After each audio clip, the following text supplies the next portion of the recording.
We spend our lives bracing for destruction.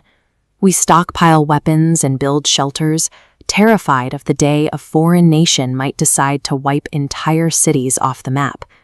We have internalized that same wartime mentality and applied it to our own biology. When we fall ill, we treat our bodies like battlefields, viewing viruses and bacteria as hostile foreign armies that must be bombarded with chemicals and eradicated. But consider the possibility that the enemy we are fighting, whether it is a rival superpower or a microscopic pathogen, is an illusion of our own making. The modern world feels like a place of constant conflict, not because of evil forces, but because we developed a fundamental flaw in our thinking, one that disconnects us from the natural order of the universe and forces us to see enemies everywhere. 3,000 years ago, Greek philosophers like Democritus tried to find the truth of the universe by dividing it into two categories, empty space and solid matter. They spent centuries searching for a hard, permanent building block of reality. Modern science has since proven those philosophers wrong. When we analyze an atom, the matter suddenly disappears. There is no solid core. Everything we see is actually massive, condensed energy moving in a spiral, a vibration appearing as a physical object. This energy isn't just in the rocks or the air. It defines us. Our physical bodies and even our human thoughts are just different frequencies of the same vibrating energy, constantly interacting with the world around us. We struggle to see this unity because we are obsessed with separation. On this map, we have drawn sharp, unnatural lines to divide the land into territories, convincing ourselves that these geometric borders are real. When you view the planet from orbit, those borders vanish. Nature recognizes no passports or visas. A bird flies across continents without a permit, because in reality, the Earth is a single, undivided organism. Our egocentric belief in these separations is a form of arrogance.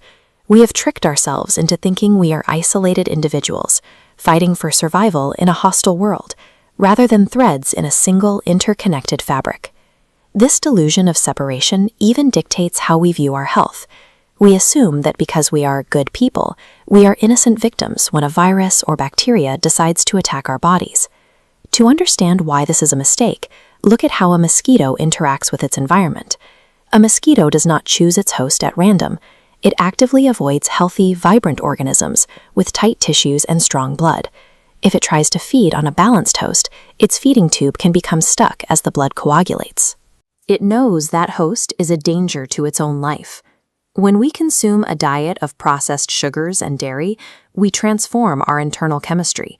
Our blood becomes heavy, sweet, and sluggish. We are essentially turning our bodies into a highly attractive, nutrient-rich paradise for parasites and disease. When we fall ill, we blame the enemy pathogen. We declare a biological war, ignoring the fact that our own lifestyle choices issued the invocation. There is no external biological enemy out to get you. The true enemy is our own self-abuse, and the delusion that we can treat our bodies poorly and still remain innocent victims of nature's laws. Breaking out of this nightmare of conflict requires a literal change in the building blocks of our existence. Since our thoughts are vibrations, and our vibrations are created by the blood that feeds our brain, what we eat determines how we perceive the world. Cereal grains like wheat, rice, and barley grow straight toward the sky, capturing the most direct energy from the sun and the atmosphere.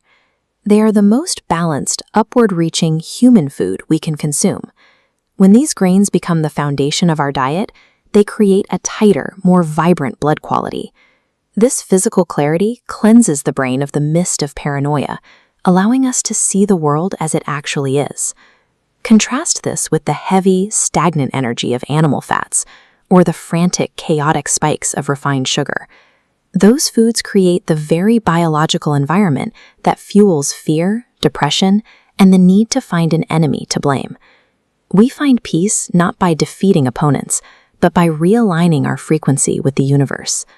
When our internal environment is in harmony, the enemies outside simply cease to be a threat. Real change begins with this awakened awareness. It starts with the realization that you are not a victim, but a manifestation of the universe itself. To help spread this awareness and build a collective consciousness free from fear, like this video and subscribe to the channel.